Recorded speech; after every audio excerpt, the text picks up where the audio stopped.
মামাকে চাইলাম 100 টাকা, মামা দিল 10 টাকা। পয়সা লাগবে আর একটু ভাই তুই তুই বলদের যাওয়ার বলদ বানামু। কিরে ভাই?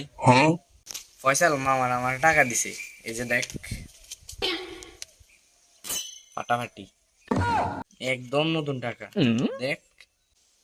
কিরে তোর তো টাকা, এটা নতুন, এটা কে দিছে? মামা দিছে রে আমারই। মামা তো আমারও দিছে, চাস না? আর একটা পুরান নোট ধরা দিছে মামা। আলামিন, তুই এই পুরান টিয়াটা লই যা, আরে হে নতুন টিয়াতে দি দে রে ভাই। না ভাই, দিতারি একটা শর্তে, মামারে কিন্তু বলতে পারবি না তুই তোর পুরান টাকা আমার দিছ, আমারটা তুই নিছ, মামা আমার ধরবো তাইলে। ও ঠিক আছে ঠিক আছে, আমি বলবো না, মামার বলবো না, মামার আর কমু না। আহারে বলদ, বলদ বানায় 100 টাকা